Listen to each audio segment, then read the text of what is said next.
I remember almost nothing, and that's why I've become spontaneous. I'll walk into a room and I'll be like, dang, what was I doing? I'll spend like 10 seconds trying to figure it out and be like, you know what? There's a book I want to read. Like, when you see someone, they're just a piece of their family, and their family is the most potent part of them. They're just the watered down version of their family. this acceptance is the most important thing you can do to be happy. I think it has to be spontaneous, because when it is spontaneous, it happens like really well. If I do it, schedule my chill time, then like, what if I don't want to chill when it's time for chill time? Once you learn to gain perspective and you've learned from the perspective you gain, it just de-stresses your life a lot. And it's not like, oh, expect something good to happen when you let something go, but it's that like nothing, life or death will happen if you lose grip. Guilt, I feel so bad about doing things that make me happy because I'm supposed to do things that give me meaning. And if you use existentialists for that, those things that give you meaning should make you happy.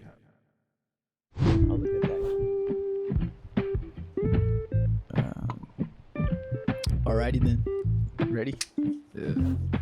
Yo, what's up, guys? Welcome to the Brief Dive podcast, where we talk about deep topics for a brief amount of time. Today, we got a guest that's been here before. And introduce yourself to the people who have not seen you before.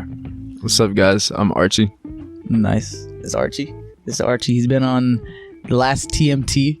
We were talking about what were we talking about? We were talking about meditation And how to find what you want to achieve.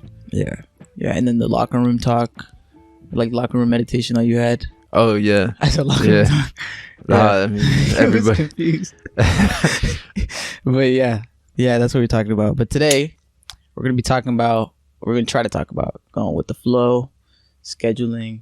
I'm a very meticulous person. Yeah. As Archie would know, on the beach trip that we took last week, we're pretty not opposite, but dude, I'm surprised you don't have a spreadsheet for waking up, like like a list of things you just check off and how you say it, journal. Yeah.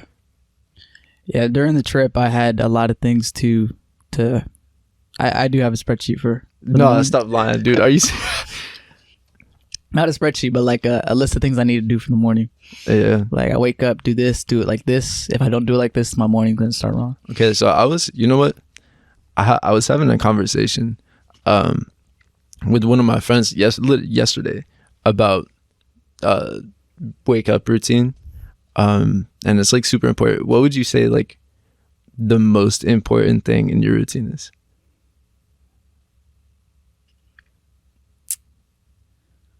That's a good question. I can give you mine. Yeah, give me yours.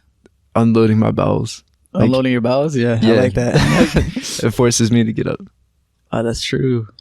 And you feel lighter afterwards too. Yeah. Well, yeah. For me, it's, I think praying. Praying. Yeah, that's another really good one. Yeah.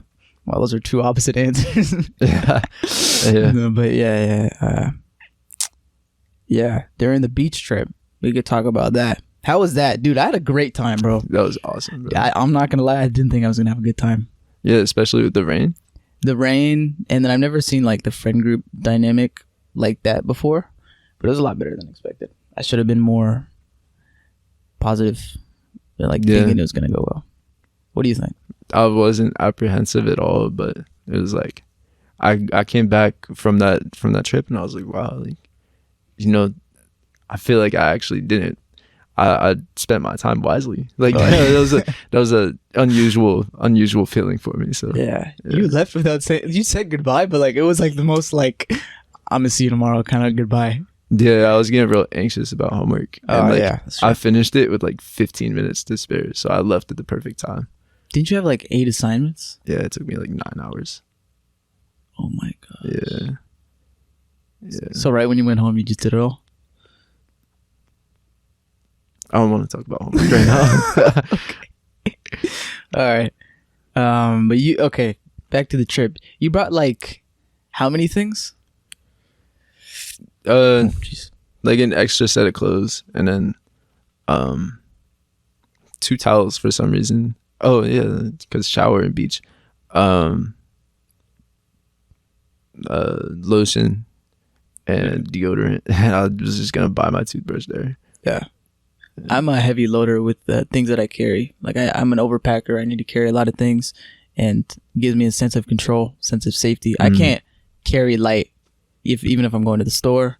If I'm going across the street, I gotta carry something on me. Not like not like a strap, but like I gotta carry something on me. I mean that too. Yeah, object. You're right, bro. Yeah, it's right. But yeah, I don't know how to be a light loader. I need advice on that. This is me changing the topic. Can you give me advice on how to be a light loader? Because I think there's a deeper meaning behind it. I think it's simple. I think you're just the type of person who would, if you have groceries in the car, like you're gonna take all of the groceries in one trip. Bro, how do you know that?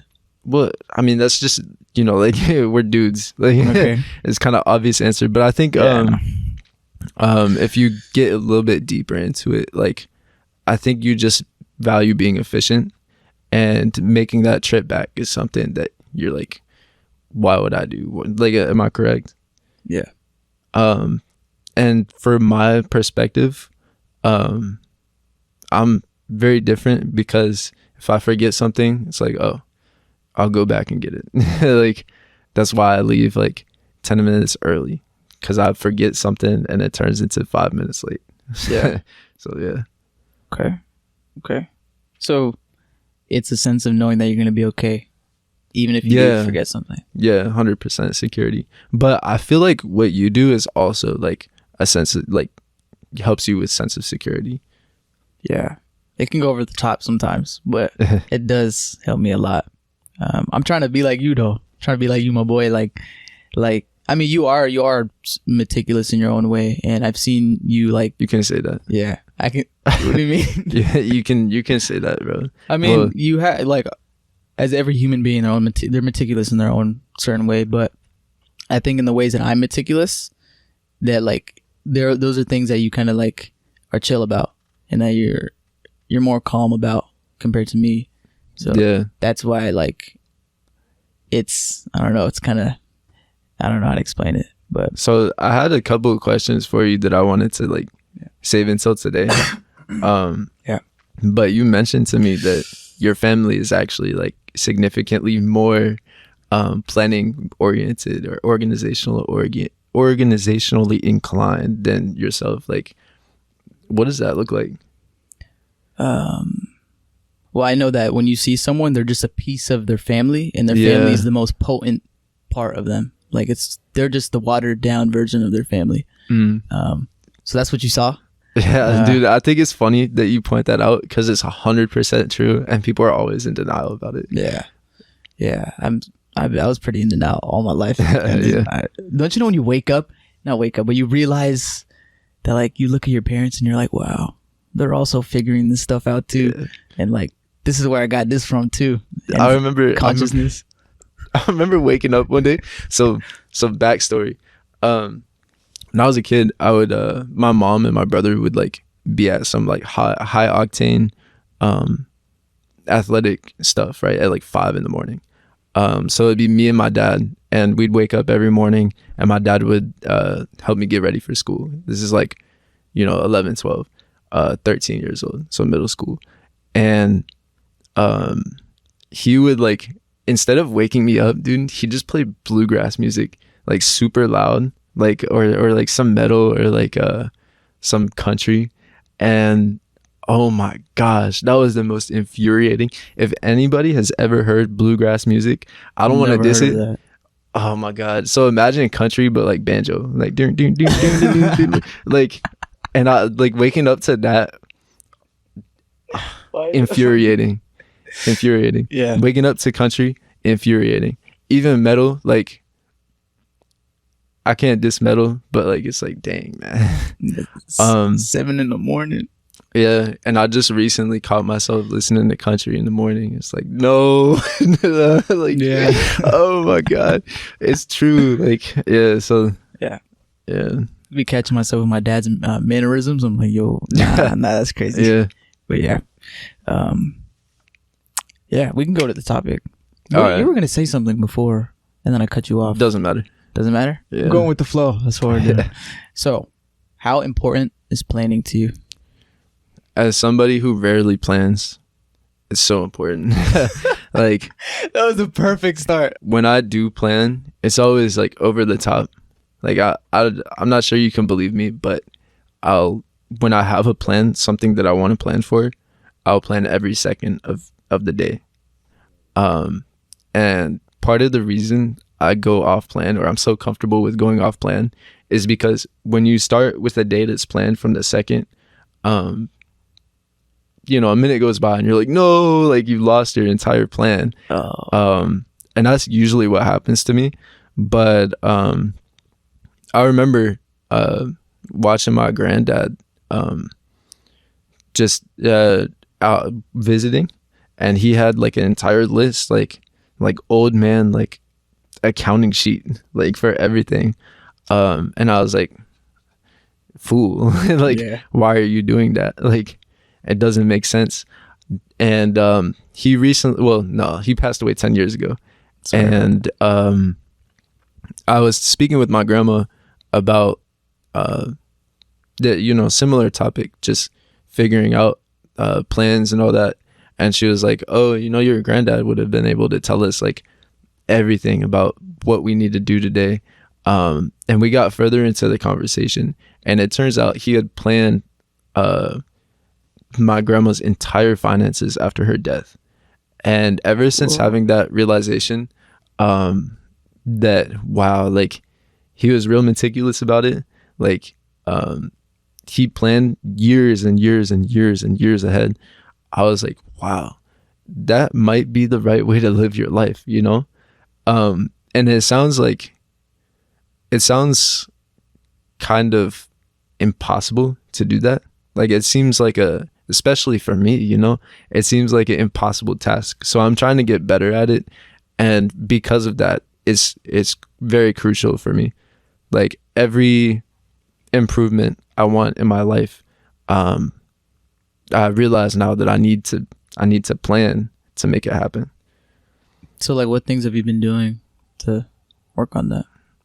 I haven't really been super disciplined, but I would say, like, first step, honestly, is just routine building. I was reading like some Greek philosophy a while ago, and they said like part of the secret to happiness is routine.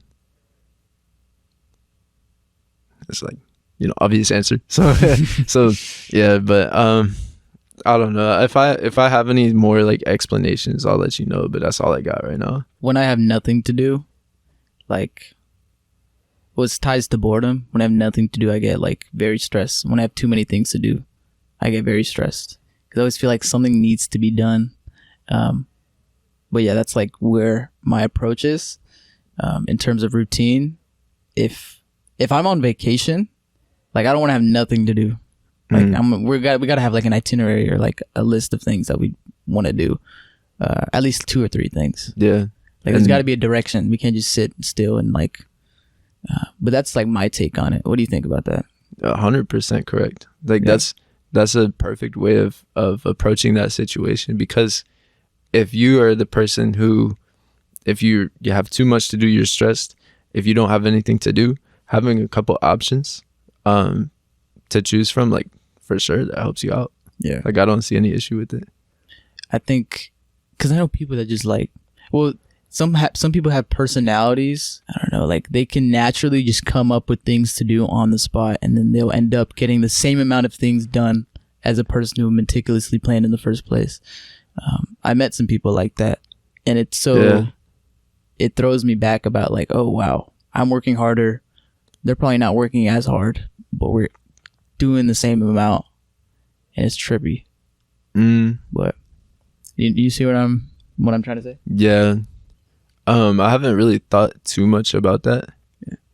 I know there are some people who have like enthusiast type of personality traits where they won't really have like a set plan, but somehow deep down they have like this primal urge to do whatever they want to do that day, and they do it. I can't understand it either. I like, truthfully, I can't understand your meticulousness, and I feel like either side kind of sounds like a superpower from a different perspective. Oh yeah. I think it's just, you know, a way of living life that works for them. Like they've found what they're comfortable with, and it works. I agree. Back to routine. Cough. Hold up. Excuse me.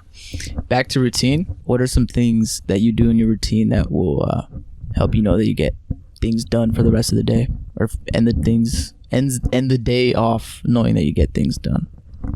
If I do any one thing, singular thing out of my routine, I know that I'm gonna get things done. It's that simple. Like, since my plans don't go as they should, getting a single thing done on that plan is all that matters. Like, I've had to accept that I need to adjust a lot with my planning, and part of being okay and not being stressed out is being satisfied with small achievement, you know? That's it. I don't really get satisfied with small achievement. I think I can do so much and feel so little. So how do you become grateful for like the little achievements? You make mistakes. Make mistakes. Okay. Yeah. Go deeper on that. Well, there's like millions that I've made already. But as you travel through life, you gain more perspective, and that's really what wisdom is. It's just having multiple perspectives about everything and understanding them. If you strive to achieve this ability to manipulate your perspective, you'll be successful. Yeah. You'll be a little bit more understanding and accepting and tolerant of other people in your situation, and which you already are. So this is for the camera, but once you learn to gain perspective, and you've learned from the perspective you gain, it just de-stresses your life a lot. It forces you to accept that there is no one right philosophy of life, and we have to be okay with that. Yo, okay, that was good. Yeah, you're right. You're actually really right. Yeah, because I have a lot of black and white thinking. Oh, it's okay. Yeah. Dude. Black and white thinking is just the quickest way to an answer. But I wanted to ask you actually, because I was having like bathroom thought. Yeah. So there's three main like categories of philosophy. There's nihilism, which is like everything sucks, like super emo, but it's essentially saying like there's no meaning in the universe. Like nothing we do has meaning.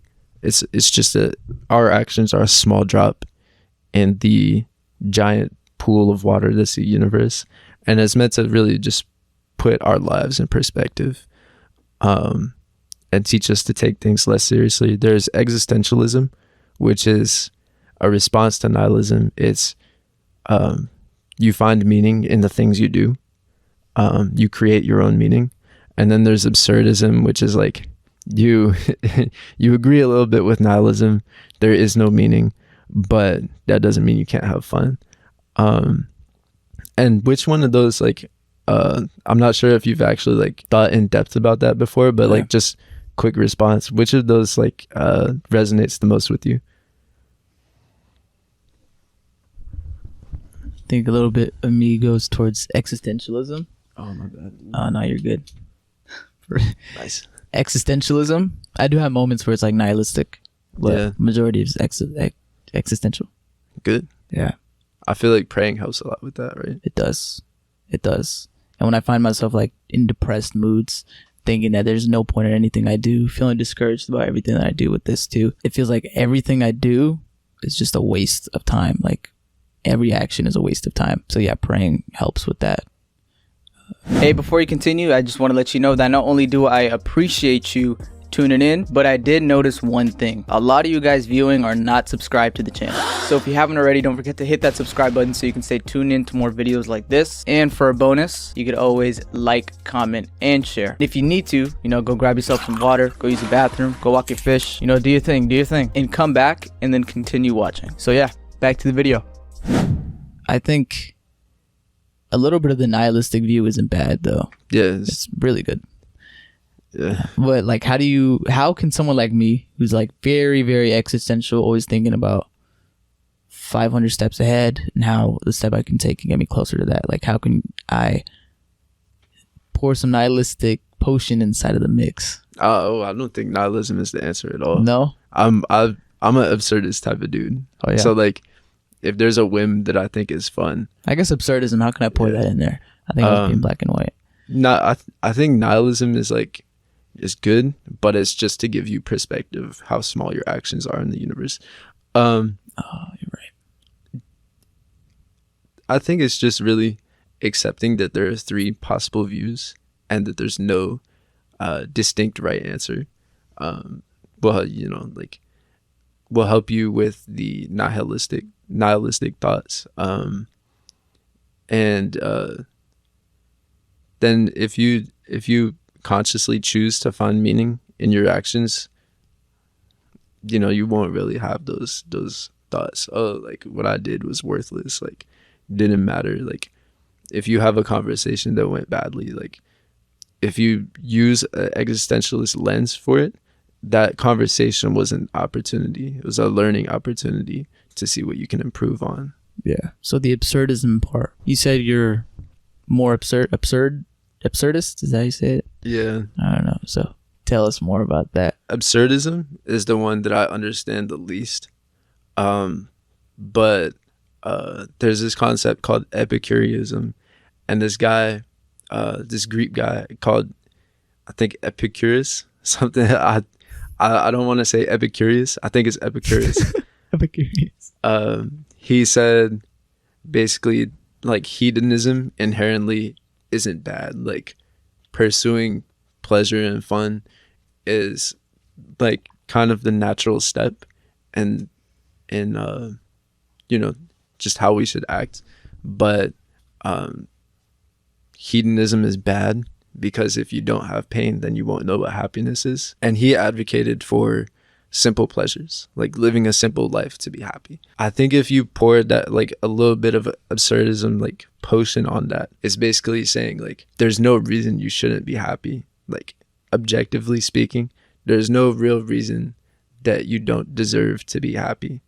And if you do things that make you happy, like you shouldn't feel, oh, guilt, like guilt. I feel so bad about doing things that make me happy because I'm supposed to do things that give me meaning. There, and if you use existentialists for that, those things that give you meaning should make you happy. Oh, so, that was good. So if you do one tiny little action that makes you happy and also gives you meaning, that seems to be like the best goal for you. Yeah. That was good, Archie. What the heck? I appreciate it. Yo. I think I'm just yapping right now. No, but... you're not. Watch us look back and you're not going anywhere. Yeah. No, I'm sure. Dude, that was really good. Thank you. Y'all are gonna hate me because this is just easy cop out. Social media is just one of the things that drives comparison. If you didn't have as much media, the comparison would be so much more healthy. Like when I go on social media, I immediately get angry because I catch myself within 30 seconds. I catch myself comparing myself to, like, damn, that's a good picture, you know, like, oh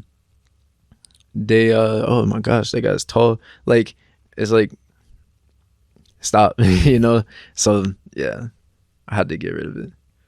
No, yeah, I find myself doing that a lot on social media and in person too. In person, I feel like in person is a little bit more healthy. Just because it's one of those stages of development where you have to learn to compare yourself and other people to understand social order. I don't think that inherently is unhealthy.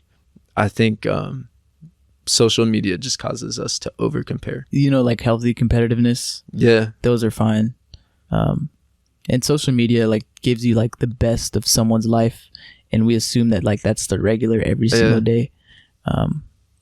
That's why Santo over there, he just told me right before we recorded that he just deleted social media. Not delete, but he took a break. Do that, like if it gets too much, just do it and off of it for a few months. That's good. That's really smart.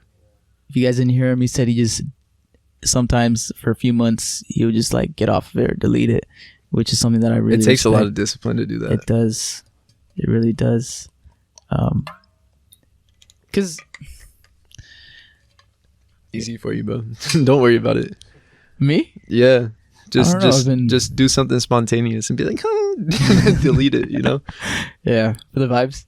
Yeah. Yeah, Also, like keeping yourself busy too, Yeah. keeping yourself busy. getting distracted by other things and that social media. Yeah. Do you think we have like a unhealthy obsession with other people's lives right now? We as in a society. Yeah. Yeah. Oh, 100%. 100%. Why? Maybe because we didn't grow up being satisfied with who we are, and we're given these platforms to know more about other people's lives, and we kind of dove a little too deep into these platforms, and like now looking at someone else's life is just normal. So you just took that like evolutionary need to compare and you put it in overdrive type of thing. Yeah, you as in society. Yeah. Wow, dude, that was a good insight. Thank you. Because it's just toxic, man. Like, it's, well, I get the idea. Take a photo, you go on a trip. Take a photo, you can post it. Cool. But like, I can see the downsides of it. Like, whenever I'm like 20 minutes in, like, and I'm off, I feel disgusting in a weird way. Do you remember? Okay, so first off, while we were talking about comparison, I just want to bring up this dude is really good at volleyball for some random reason. Bro, it's like doing backflips and like kicking the ball, and then it's just perfect, like going up. And I was shook. I was like starting to get really competitive. I was like, no, he's better than me at volleyball. But where is that going? Yeah, we can hold that thought. Yeah. What were we talking about earlier? I'm not gonna lie, I don't know. Social media, and it just got me. Yeah, I just feel disgusting when I'm done. Like, I feel weird. Yeah. But Yeah, dude. I think, were you trying to go like, Delete you it. see someone else? Delete it? Yeah. Oh, well, okay, here's the thing. There's a lot of people who convince themselves they need social media Yeah. because of that desire to see what other people are doing, right? We're social creatures. We don't actually get enough day-to-day social interaction because, like, you know, usually from the moment you wake up, you be like working on some hunter-gatherer nonsense. Like, you know, if you're a caveman, like, you're gonna team up with a bunch of dudes and go take down a tiger. If you're a cave lady, like, you're gonna probably go team up with a bunch of other ladies and like defend your house from a tiger and then collect some berries afterwards. But I think another part of why we're obsessed with social media is because we actually have that inherent need to socialize, and deleting it would feel like taking away like so many different connections to other people. I catch myself reading comments all the time, YouTube video comments, and there's this one comment, oh my gosh, it makes me so angry because it's like it says basically like, stop reading comments, you buffoon. Like, this is unhealthy for you. And I'm like, I'm like, no. So if you have any like business use for social media, by all means, like, that's something that you should have. Like, but if it's a personal thing where, you know, you already got your friends that you text, like, you don't really talk to anybody else on social media that you can't text without that you actually care about, yeah, delete it. That's the reason why I deleted it. Yeah. I think I only keep it on there just for people to reach out to me. I don't find myself looking at other people's lives, or I think it would just be scrolling in terms of just like the reels, but not like looking at other people's photos. And even the reels, I try not to do a lot. Yeah. So I try to control it. But if I were to delete it right now, I think it could help even more. Like, do you people reach out to you a lot, like for all purposes, or like business or personal? It's very mixed. Yeah. And it's also ties into like me having FOMO, like, oh, if someone texts me, I won't be there. But But yeah, occasionally, sometimes group chats, they say stuff like, oh, we're going to go here. And it's only on Instagram, or like a random friend would reach out to me, or someone's asking for advice or podcast thing. And then, yeah. Like if someone else were to take care of that, I by all means do it. Like I'm gonna get off social media. I'll be okay. Maybe that's just me making an excuse. Who knows? But yeah, social media is freaking scary. That's your decision, you know. Yeah.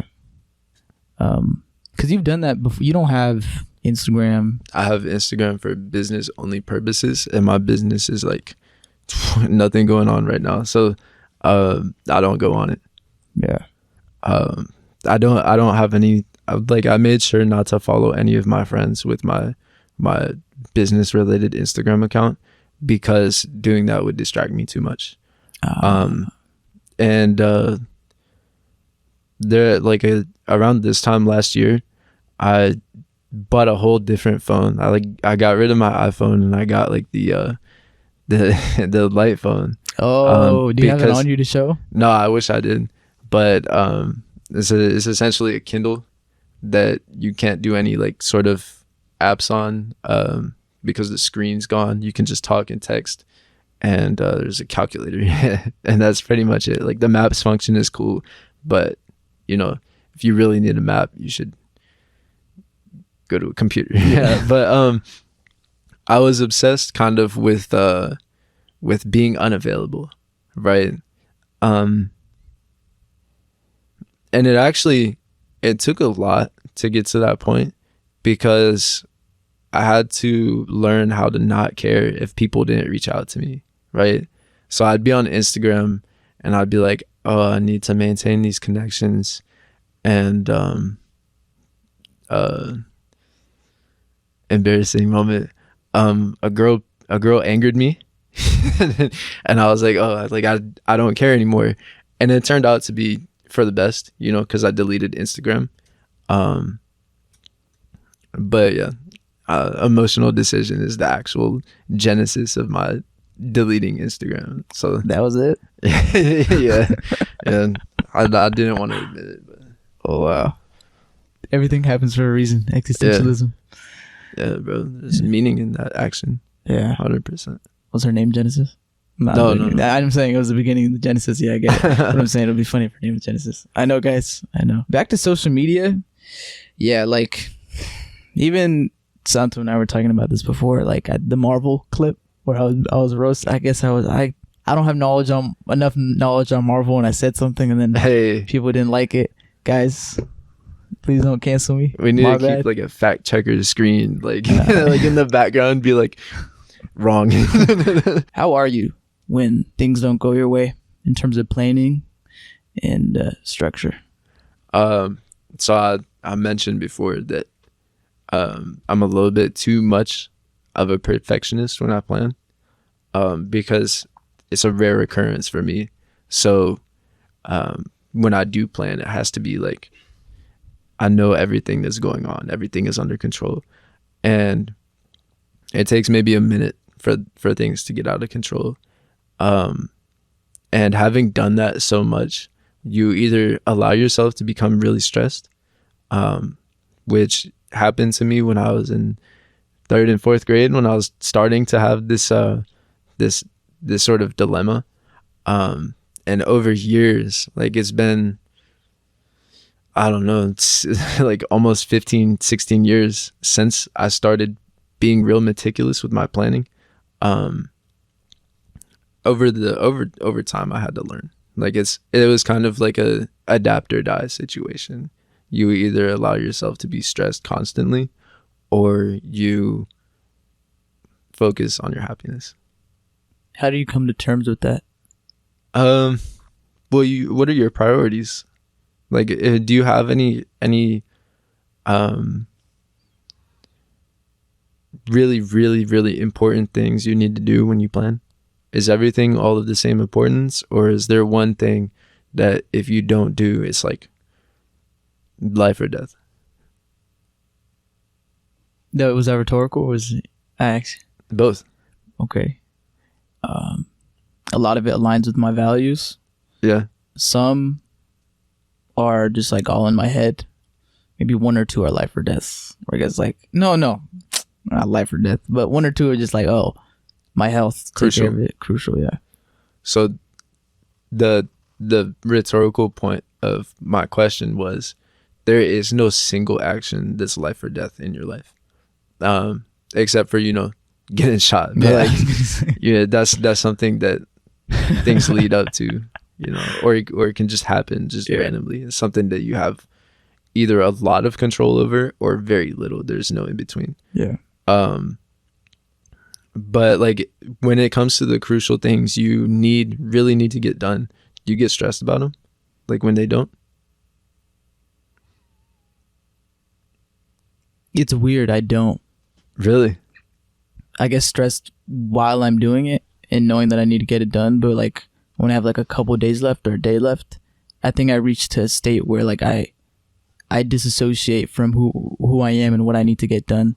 And like I'm unbelievably calm and like nonchalant. It's called acceptance. Okay. Maybe. Yeah. I just thought it was like a response of like coping with the fact that like, oh, I could deal with this consequence. But that was it could be acceptance or maybe both. Yeah. Yeah. Because my body just shuts down. I don't know. I was going to get into something real grim. Am I allowed to? Go. So Get it out. It's grim. have you ever heard of people who are suicidal getting really, really happy and not necessarily like real happy, but just a drastic change from their like suicidal tendencies? They're like, more chill. They're like, oh yeah, like I don't need this. You can have it. And it's like their dog.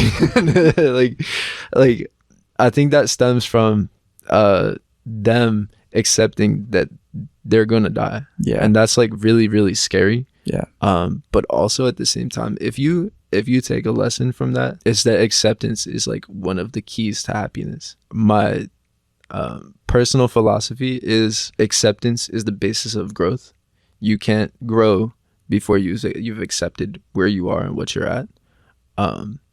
And growth is how to become happy. Like continuous growth, moving toward a goal. Yeah.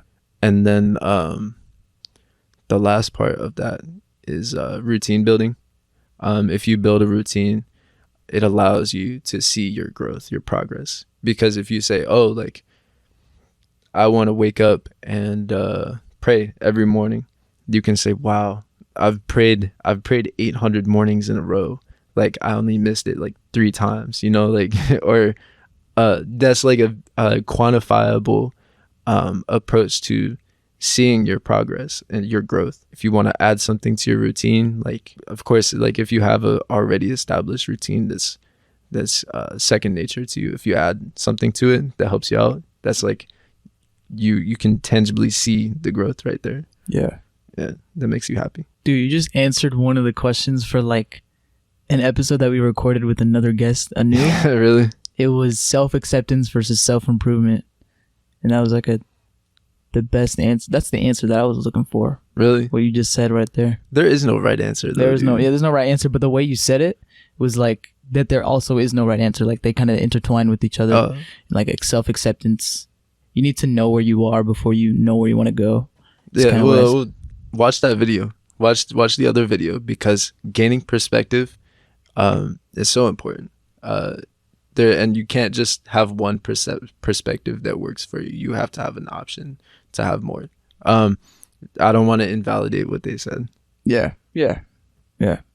But I appreciate it though. Yeah.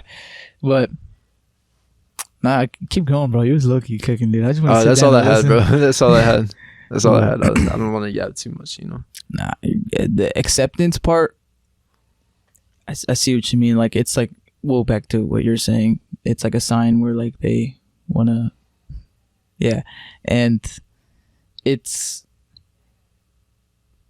I don't know how to consider that. It's in the field of acceptance, but I also see it as a, like, maybe because it's just a dark way of acceptance that, like, I'm not looking at it correctly. I guess with that example, but it is acceptance.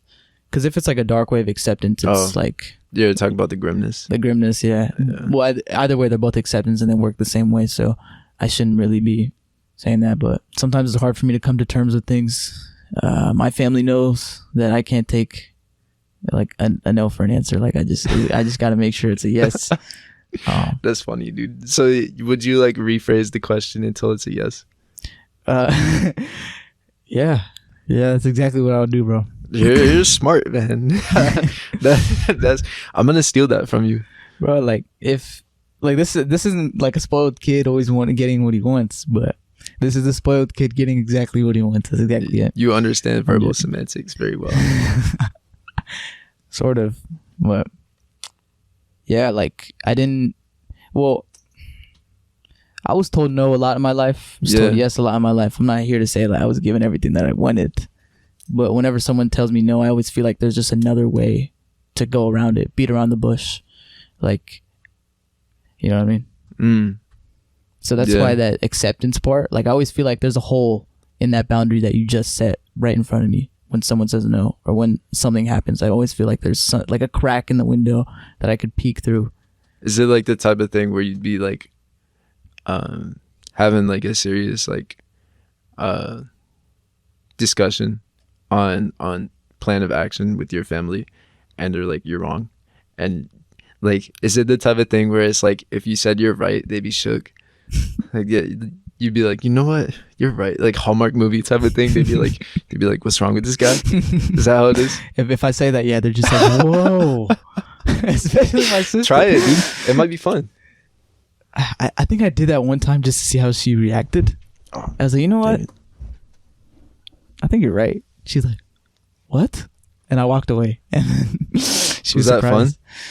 Was that entertaining? It was fun. It felt like I was in the ring and I just walked out the ring. Yeah. Like I just left the fight. But yeah, that's something taking no for an answer in terms of like a business decision or that's a good trait. I'm not gonna say it's a bad trait. It's a good trait to have, but like in terms of acceptance, it's something I'm trying to work on with that trait. Dude, to be honest, like I'm not really good at hearing no either. Like I'm talking about acceptance, and like whenever somebody tells me something I don't want, I'm like, you're gonna pay. You know, like you angered me, or like we discussed semantic manipulation. I'll just rephrase a little bit until I get the response I want. Maybe I should work on that as well. Acceptance. I like to use the beach trip as like an example, as like we can use this example for them to understand and to take what we have to say, because it's like a little whatever. During that trip, I kind of felt like I had to decide a good amount of things, and if I didn't know what to decide, then I felt like I would lose control and everything, and then everything would fall apart. But that's like a narcissistic way. But it's not narcissistic. Yeah, that's not the right word. To be thinking that like I have control of the whole trip, even though I don't. Like I'm like, not only is this a group thing, but this is just like a world thing. Like we just figure things out as like a collective whole. That's the way. You know, I'm going like 3 scales back, but yeah, I'm saying society. Yeah. Not only do we all figure this thing out, but the thing figures itself out, and we figure out with it. That's where I was trying to go with. And have you seen me where like have you ever seen me in my state of like not having anything to do and like chilling and no goals or tasks? Hibernation state. I guess so. I've never seen that, but explain it to me. I basically hibernate. Like I don't go out the house. When I came back from my trip, to the recent one or Ethiopia, the first 2 weeks I stayed at home, didn't talk to anyone, just watched TV, and it was like blissful. Really? Like, I loved it. I loved it a lot. And then I grew sick of it because it was just too much. Dude, spending more than like I spend a lot of time in my house, just because it's hot. But spending more than like 4 hours in one space is like just nauseating to me, the thought. Like, what made you feel blissful about just chilling? Me, I think because I haven't chilled in so long. Oh, okay. Oh, that was so nice. But I do it like periodically, not periodically, like I would stress myself out and I would crash, and then I would just like be extremely lazy for like a couple of days, and then I go back up. That's kind of like the rhythm that I've been going with. Like harking back to our earlier conversation about meditation, a lot of that was inspired by like religious like figures, you know. A lot of what I say is because I'm intrinsically inspired by different religious figures, because I'm like, they meditated and they're like, they have the best philosophical insights ever. Like, they've lasted tens of thousands of years in some cases. Why does that happen? And it's because they enter that bliss state in the cave that you're talking about. Would you do that, like, structurally? Would you plan to do that, or is it something that happens that has to be spontaneous? I think it has to be spontaneous, because when it is spontaneous, it happens like really well. Because like, if I do it, schedule my chill time, then like, what if I don't want to chill when it's time for chill time? Yeah, that's my issue, dude. I'm like, I need to chill, and then it's like, okay, I got work, I got all this nonsense going on. Here's a time I can chill, and it's like, nah, like I don't want to bore myself with chilling at this present moment. I want to go outside and run around and play some basketball, or you know, do something, follow my whimsy, you know. Yeah. Yeah, that's a good point, dude. I'm gonna take that from you. The thing that changes my perspective is if I do 7 things for the day, then it feels like a task. If I just do 2 or 3, then it feels like I'm literally going with the flow. Because if it's, I think my brain can only think of like sets of 3s or 2s, but the second it reaches past that limit, it just feels like a list of homework to do. So if today's day was just to go play soccer and then to go to the grocery store, that would just be a chill day for me, because it's just 2 things. And if I feel like if it's just 2 things, then it's just a lot of those 2 things, because it's just throughout the day. And that way of thinking kind of, that's like my break. Like, that's just my way of going with the flow schedule wise. Do you keep a calendar? Yeah. Is it like, yeah. oh dang, mine's what you're just saying. Like, it's got like work and then one other thing. Like, most of the time, sometimes like day is just empty, and I find myself like on empty days just like, I'm like, oh, I'm supposed to get laundry done, but it's, you know, it's not on the calendar. So Yeah. I think I might have to put more stuff on my calendar and let that be a chill day. Just the 2 things. I try to put it on my calendar, but there are weeks where like I just don't, and like I think I can remember everything, which is a bad habit of mine. I'm working on that. I can't remember everything, bro. I remember almost nothing, and that's why I've become spontaneous or more go with the flow type of dude, because I'll walk into a room and I'll be like, dang, what was I doing? And I'll spend like 10 seconds trying to figure it out, and then be like, you know what, there's a book I want to read. Like, I'd rather do that. And so far it hasn't caused any issues. Yeah, like something about a doorway just makes you forget things. Yeah, 100%. I really relate to that. Yeah, because my memory it's not the best, but okay, no you're offense to underestimating your memory, bro. Me? Yeah. I mean, my house, they say my memory is That's just because you don't have everything like flow charted, like I guess so, calendar planned to the max. Like, because my family would be talking about like a family name, like someone, like a cousin. I'm like, yo, wait, who's that? And then my sister would be like, you met this person like 800 times. What are you talking about? Yeah, my memory's kind of goofalicious, but that's all right. That's a good word, by the way. I know. I invented that word. Copyright Philemon. Here's the thing. With memory, I think memory has a lot to do with your personality, because it's easy to forget who you are. Like people with actual memory issues, it's hard to find like a sense of identity. But that's a whole other topic. I'm talking about focusing on the moment right now. If you like tend to forget things easily, not no past, but there's not much past behind you to really remember, and leaves you no choice but to either focus on now or the future. And majority of the time it's now if you're not thinking of before, because the future is whatever. But it's easy to focus on the present when you're not like your history is just a little blurry. Yeah. When you have a lapse in memory, do you just proceed to the next task you've scheduled that day, or is there like something else you do? Can I say that again? When you have like when you're trying to remember something that you're about to do, like for example, when I said read a book or something, that was a lie. I just found a YouTube video, lay down. When you do have those lapses in memory, do you just proceed to like the next scheduled task that day, or is it like until you remember you have to have some waiting time? Like just do whatever until you remember. I would do something productive, which would be the next task on the list.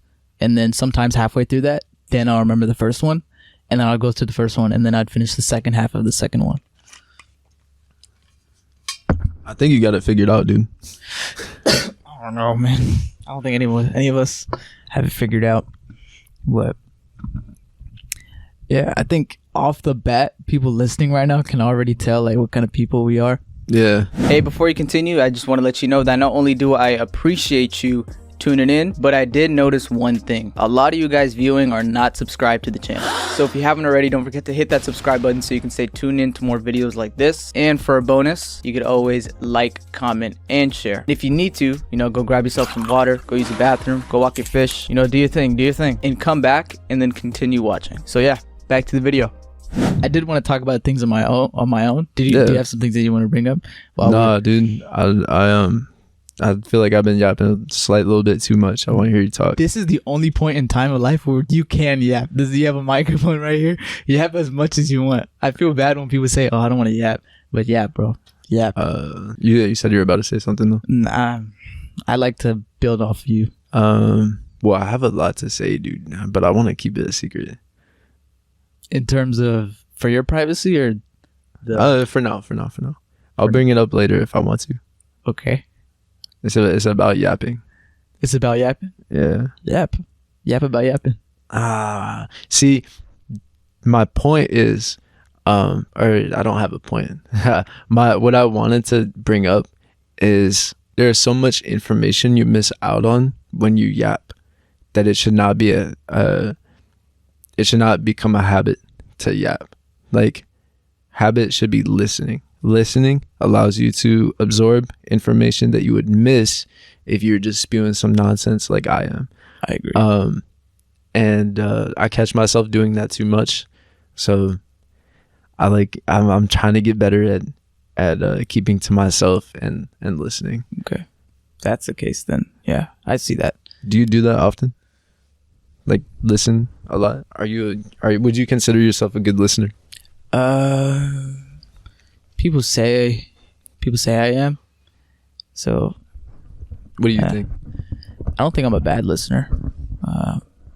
But there are times where like I just forget. It's just forgetting. That can be the issue. But I can be quiet, listen to them, hear what they have to say. I think I'm capable of doing that. Growing up, I used to always just like yap and talk about everything and like say my deepest, darkest secrets to like anyone. And obviously big mistake. And after a while, I learned about like, oh, self-respect is a thing. I should probably have that. I'm just trying to say that I try to limit my words as much as I can, which is, probably this isn't a good example because this is my time to talk and people only see me talk here. But in real life, I try to limit my words as much as I can in terms of what's important and what is not. Like I redirect my conversations to the needed person. Like this person, I'm gonna talk to you about this part of my brain, and this part of my brain I'm gonna open up to this person because they bring that side out of me naturally. So I know that was like a whirlwind of things to say, but I was going to say like just to give some context, like when you when I see you not yapping, like in this type of situation, at work or just in friend group or anything like that, it's more along the lines of you speak 1/3 of the time, they speak 2/3 of the time, and I admire that a lot. Wow. Because I'm the guy speaking 2/3 of the time. So yeah. I appreciate that. I forgot what the YouTuber's name is. I'm probably gonna type it down somewhere here. But he says that imagine everyone as like their own universe. They have their own experiences, own lives, own opinions, own values, own religion, own everything. And the fact for them to sit down next to you and talk to you about just an ounce of their life, you get to see a window of almost all of their, not all of their experiences, but a good amount. And like for you to ask more questions and listen and speak, I guess in this case, 1/3 of the time, it helps me do that. Kind of ties into like the whole premises of the podcast as well. Because everyone is a universe. Like you have your own experiences that you could spread on this mic.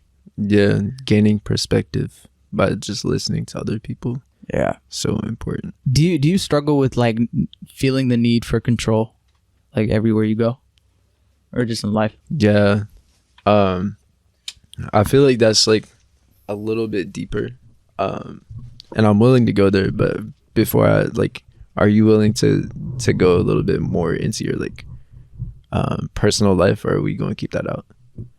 It depends on how personal, but like you can ask and then I could probably tell you. I'd have to hear the question. I got you. Do you have like safe places where you feel control? Like when you're at home, like is it like your parents dictate what's going on, or do you have any level of authority or control? I'm the youngest, so probably not much authority. No. When you desire control, where do you go? The things that I can control. Yeah. Like things that are smaller than me. Okay, I don't know how to say that. I don't like the wording of that. Like, I don't like the wording of that either. Well, things that are just like tangible. Like, yeah. Like I know that I can do this skill right and correctly, and I know everything about it, so I go back to that because it makes me feel like I do have control. Going back to something that I'm comfortable with. And in some cases, it can go back to bad habits, which is something that I've grown up being comfortable with. But yeah, so a lot of people, the safe space is like very important. A lot of people find a lot of security and control in video games. Yeah. It's really, really interesting to me because I'm not really much of a gamer. I just recently started building on Minecraft and stuff, and I felt that and I was like, wow. But yeah, like for me, I feel most in control when I'm alone. Like that, just as simple as taking all the variables out of it, and it's just me. I think having somewhere you can go to be in control is one of the most important things you can do for your development. And I don't really think you have any. There is an inherent issue with desiring control or authority. I think certain people are just wired to want it more than others, and those people are important. There's no real reason why we should be competitive over who has control where. I agree. Like Jessica that we know, and maybe I recorded a video with her, so yeah, hopefully it's gonna come out before this one. You know, like she wakes up really early. Oh, just to dude, run. she's insane, man. She goes to sleep at 9 and wakes up at 5. Is that right? She pulls a 9 to 5 at night. Yeah. She said, I asked her because I'm like, I really don't sleep, honestly. Yeah. When I do sleep, I sleep for like 10 hours at a time, and every other day is like, 4 to 6, maybe less. But I was so shook. I was like, how do you do 9 to 5? And she was like, it's normal to me, like blah blah blah. I just wanted to say this: 9 to 5, bro. 10 to 5. I mean, if you were to sleep at 9, you could probably be awake by 5. Dude, but falling asleep at 9 is hard. The hard part. Yeah. Yeah, but she wakes up early in the morning, and she like finds that time for herself, and like that's how she can start her day. I remember you told me that like I obviously knew that's how she starts her day, but when you told me that, like, I forgot how you said it. You said like she does this to kind of start her day. Was it you or Amon who told me that? Probably mine. Probably Amon. Well, he said she does that to like start her day, and like, yeah, he did.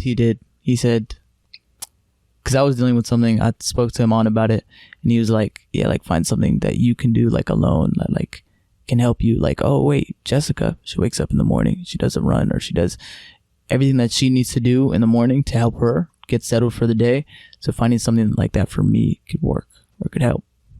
Maybe that could help with people who feel like control is like, maybe that can help with people. Maybe that can help people who deal with control issues.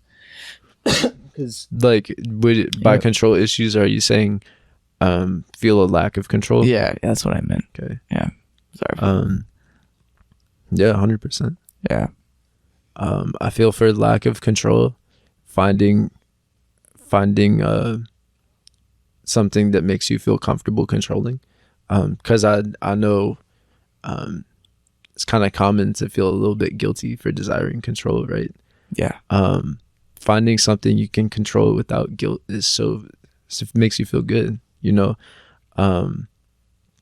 When you're like, I don't want to say control freak, but when people perceive you to be a control freak, having that little thing you can control by yourself that you take solace in might help deal with that, you know. Might help you relinquish control when you're not supposed to have it, because you know you have something you can go back to.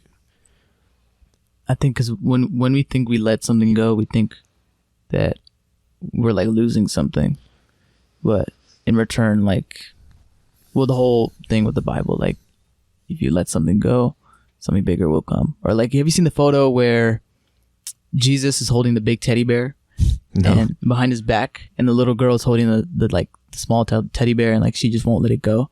He's telling her to let it go. So it's like the whole depiction of that. Is that picture struck with me a lot.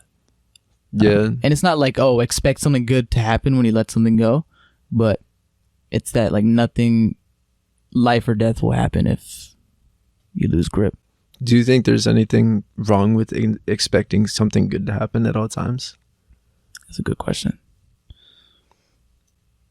I think there's nothing wrong with knowing that something good can happen, but expecting something good to happen could lead to disappointment. I'm aware it's kind of like the opposite of what you just said. Yeah. I expect good things to happen, but I'm aware that, you know, actions have consequences, and there's a possibility that something bad could happen. I think that is another thing that helps me cope with being a spontaneous sort of person. Go deeper on that. Well, like, if you're, I don't want to say we as a society kind of tend to glamorize or romanticize negative things. Can you talk more about aimlessness? Kind of like that depiction of what you just said. Aimlessness. Yeah, it's something a lot of people go through. Yeah. And it's kind of like what you were saying, when you allow yourself to go with the flow, you're not allowing yourself to be aimless. Like, aimlessness is the type of thing where if you lack a direction, you're not making any moves toward growth, and you don't have any future plans to make moves toward growth. Aimlessness is kind of like, instead of taking a break to chill, it's like chilling, and then taking a break from chilling would be being productive. Oh, Yeah. Seeing that as productive. Yeah, and that's kind of a little bit of what I struggle with. Yeah, so that's one of the things that I have to cope with, and I wanted to just clarify that spontaneity and aimlessness are something that I use in conjunction. And when I say spontaneity, it's like, you know, meant to be good context, but the awareness that aimlessness lies underneath that word is something that we should keep in mind. Yeah. Well, when I think of spontaneity, I don't think of like carefree attitude, doesn't care about anything, no values, nothing. Yo, excuse me. You know the author Mark Manson made the big orange book, The Subtle Art of Not Giving an F. Oh, I haven't read that one, but I've heard so much about it. I read it. It was a good book. Yeah. And he said that for you to not care about anything, you have to care about something. Yeah. There has to be something for you to fight for. There's something for you to give an F about, for you to not give an F. That's when you transform from being aimless to, going with the flow. Yeah. Yeah, you want to know something? So have you read 48 Laws of Power, like the Robert Greene books that not go yet. in conjunction with that? I heard it's a really good book though. So like powerful book. Like, you know how they like banned it from prisons and all that nonsense? Yeah. I was like, oh my gosh, dude. I was reading it and I was like, like, oh my gosh, this is like life lessons right here. My little brother, is like a super genius. And he basically like was like, oh yeah, I read it while you put it down, like in like an 8-hour span. He was like, it's all just common sense. I agree and I disagree, because those are conclusions drawn from the author's observations. And if he hadn't made those observations and written down those books, you would have to make those observations. And sometimes there's stuff we miss out on. Is that kind of similar to the art of not giving an F? It was like observation based, or was it more philosophy based? It was observation based off of the author himself, because Yeah. he would go through life and learn these things from different people. Yeah. Is that what you mean? Yeah. Yeah. And it was like one of the things where there's so much to be learned from other people's perspective, right? Yeah. A lot. Dude, that's awesome, man. That's the whole reason why I got into psychology and sociology. Yeah. Yeah, you're very like interested in all that stuff. Like me too. It's a curse, bro. What? It's a curse, because you'd be like, oh, how do I label this? Like, nah, Oh yeah. shouldn't be labeling.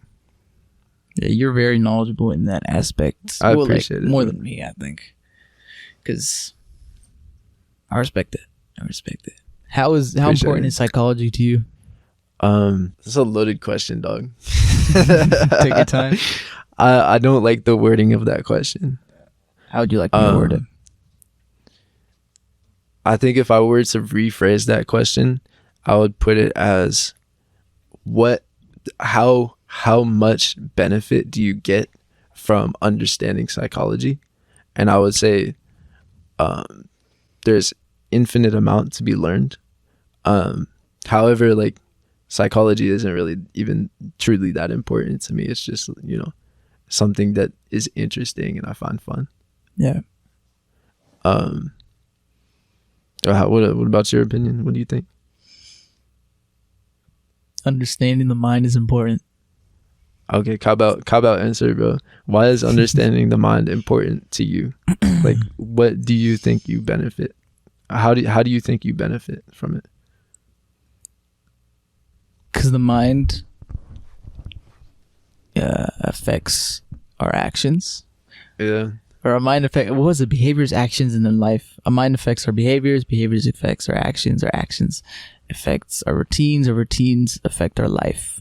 So a lot of it starts from the mind, if you're not thinking spiritually. But spiritually is like, that's a whole different ballgame. Explain that, dude. I don't typically think in a spiritual way. You explain that. Well, so The title's going to be Explain That. when I think of things in a spiritual context, it's more under like the guise of philosophy. So like if you look at any written I'm gonna validate every book. Every written spiritual text is is practical in some way. That's what I look at. So when I see religion or anything spiritual as like, there's a reason for that happening, and there's a reason for us needing that knowledge, and there has to be some aspect of divine understanding that is being relayed to us through those texts that would be impossible or nearly impossible to achieve just on the strength of the human mind alone. However, if you look at it, it's like that's the simplest possible answer to any question, you know? Like if you read I'm not going to bring up any book in particular, but if you read books, religious texts, oftentimes like the metaphor or even just words they use are very, very simple answer to a very complex question. And it takes like a transcendent level of genius to simplify those questions, or to simplify answers to those questions at that level. It's very practical. It's actually very inspiring. So when I see religion, I see it as a simple answer to really complex human questions. Mm-hmm. And that's my angle of it. Can you go back through your explanation of the different levels of cause and effect, like the progression Of like brain to our mind affects our actions, our mind affects our behaviors and actions, and then affects our routine, and our routine affects our life. But in terms of spirituality, like, I agree with you where you say that just the human mind is not strong enough. And I also agree with you that the most complex issues only need simple solutions, and the simple solutions can really solve the most complex issues. And I have nothing to say, but just I totally agree with that, because I think I'm a very complex person. Yeah. And like, it really just be the most simplest things, like 3-worded answers that could, like, I'd have problems that would bother me for like months, and I would talk to like one person about it, and they'd say like one sentence, and I'm like, no way, bro, ain't no way. You just like, that's another reason yapping can be unhelpful. Like, a lot of people tell me that I speak in a discombobulated and disorganized manner, and if I have something to say that's of substance, it's surrounded and obscured by like just you know. Yeah. So yeah, I agree with you, dude. It's kind of cool, right? Like, yeah, it is. It's crazy to just think about that, because like, you know those Hallmark movies where there's like this guy or girl that's just always focused on work, always worried about money, always worried about just complex issues about the world, the economy, and everything. And then this is just so like, I don't like this example, but they meet someone else that's just so laid back, and it's always focused on the fundamental things. Or like, the typical Hallmark is like, oh, they go into the countryside, and then there's people that are worried about, like, they're not worried about the economy over there. Yeah, they're not worried about complex issues over there. And then it changes their way of thinking, and I know it's very black and white to think like that, but because that's what I think of when I hear of that, the whole idea of complex issues and simple problems, simple solutions. There is a point in time where I wanted to join the Peace Corps, you know, give a little bit of an explanation. It's basically you do some programs like I guess economic or you know, social charity type of work. It's typically you know, very helpful. Education, you know, but you just pull up to your land, like, eat their food and like you know, give them what you can type of deal. I wanted to join that because I had heard about this I don't know if it was this guy who did Peace Corps or something, but I'd heard somebody's perspective that going from here to a very, very simple way of life. This kind of goes back to Epicurus, living with simple pleasures, going from here where everything is so complicated to an underdeveloped nation or somebody's village in a developed nation that lives life simply, will help you become more happy. Like less things distracting you, and then when you come back, it's a culture shock. People coming from those underdeveloped countries. I hate saying underdeveloped actually. Third world countries. The third world is like another word that we use to describe somebody who lives like simply. Yeah. I think people coming from those are shocked because there's so many concepts to understand like immediately. They have to. It's beyond learning a new language. It's learning a new way of life. And the reason I hate calling those types of places underdeveloped or third world is because they're closer to how we were naturally supposed to live than anywhere else. And that kind of brings me into another thing I wanted to talk about, which is the way we live unnatural? Like, do we rely too much on technology? Do we complicate our lives too heavily? Like, what's your opinion on that? I think there are some things that are unnatural. Yeah. Some kind of like chat GPT modifications that we're doing to ourselves. And like, there's like the fundamental things: fresh air, food, healthy food, organic food, and movement, exercise, getting your body physically active, and maybe like 2 or 3 other things. Yeah. But we overcomplicate it. I think in terms of function and living and some level of happiness, I think that's some of us, like, that's all we need. But I don't want to assume that like that's what someone needs. Like, maybe you need something else. We're all different people, but yeah, I believe that like the basic things that we were given are all we need to be happy. So have you ever heard of Maslow's hierarchy of needs? There's Go on. Yes. There's I might need your help with this one, bro. Yeah. So it's pyramid, right? Yeah. And on the very bottom you have safety, right? So food, water, things you need to survival. Yeah. On the next level, I think it's social interaction, right? And then there's another level above that, and essentially it goes from survival to the very top, self-actualization. Okay, physiological needs, food, water, etc., safety and security, so family, social ability, love and belonging, which is like friendship, sense of connection, self-esteem, confidence, respect of others, the need to be a unique individual. And then there's self-actualization, which is where you reach like transcendent thought. You're able to find a sense of meaning.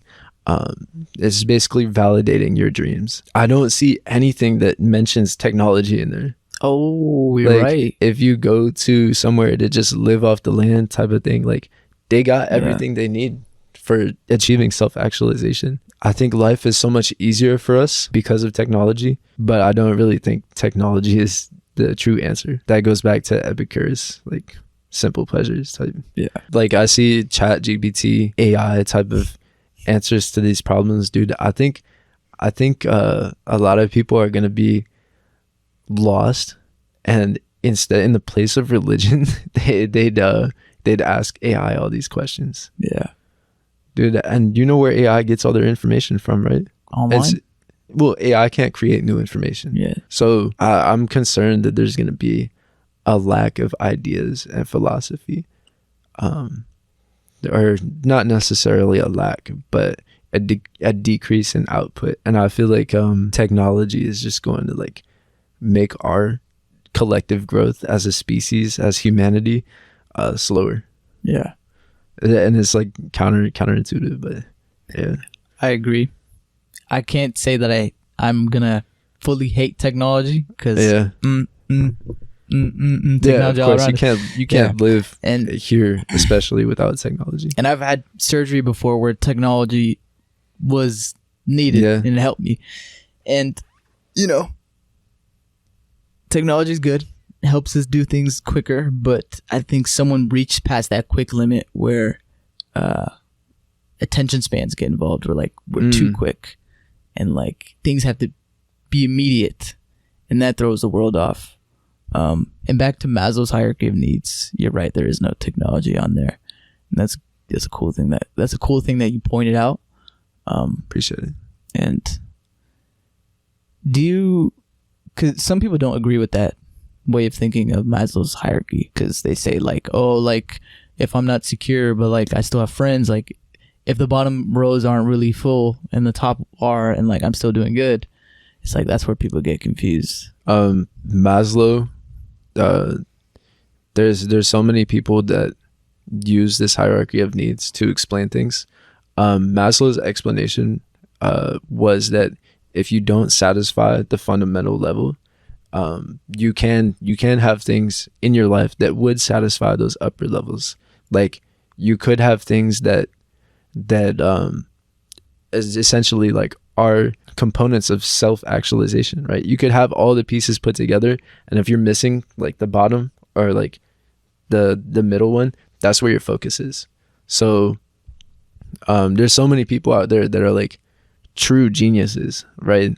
And they're lacking social connection, they're lacking food, shelter, and because of that, they're not able to actually reach the true level of satisfaction. Yeah, I agree. That's just Maslow's explanation. You need to satisfy the lowest requirement before you can focus on the top on the next ones. Yeah. So tying, I guess this whole episode we're literally going with the flow as just yapping. No, we're yapping about good things. Yeah. And going back, landing the plane is what someone I know says it. Yeah. How can we tie this all back to going with the flow, letting things be, and how can we tie it back to all this? Take your time to think about it.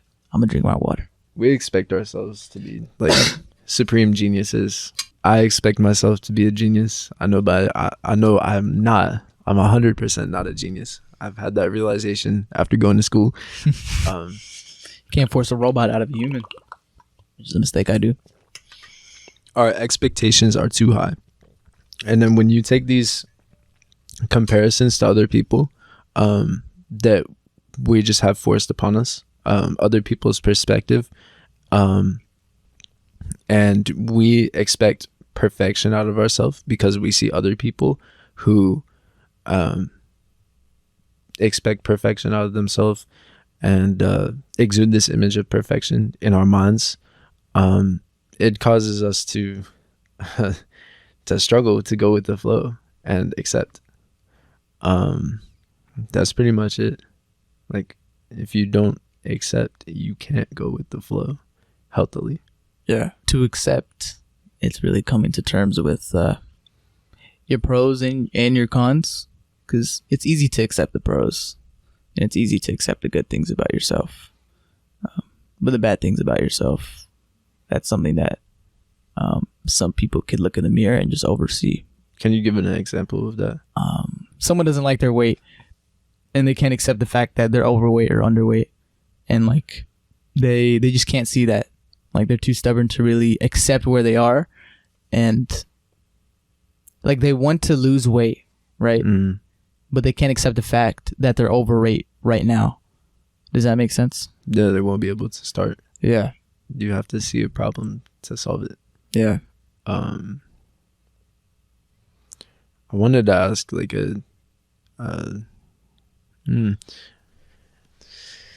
let me go with the flow. So do you and that kind of, seeing too many problems is what I was talking about earlier. Do you think you personally have an issue with seeing too many problems, or would you say you've reached like good level of acceptance for yourself? I think I'm used to seeing a lot of problems. Yeah. Cause yeah, You seem pretty chill, bro. Like, not gonna lie, you seem like you've accepted a lot. Why would you think that? I think there's a lot that I have accepted, Yeah. but there's a lot that I haven't. Are you okay with the fact that it's gonna take a lot of time to Oh, for sure. solve these problems? It's gonna take a long time. That's all you need. Yeah.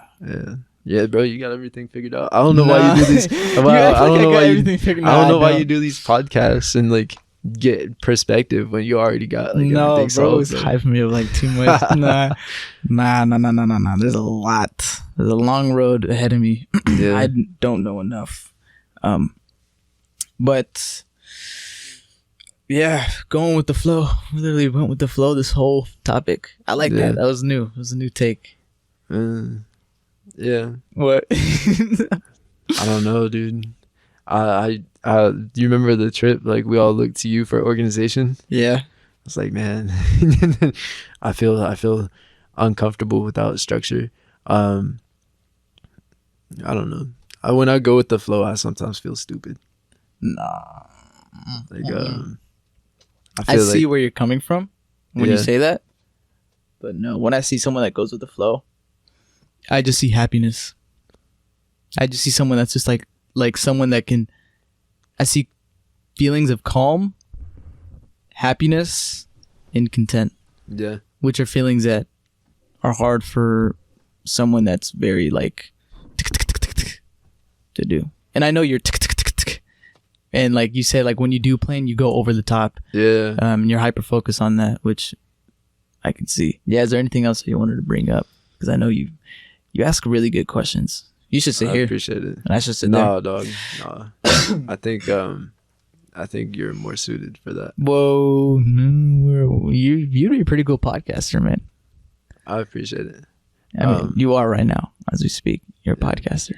So, Archie, now that we're like landing the plane and we're finishing with the Rough going landing. with the flow. What is a piece of advice that you'd like to give to anyone about this topic? I would say like the core understanding of going with the flow is not simply just following your whims and desires and spawning in like this happiness upon yourself. Yeah.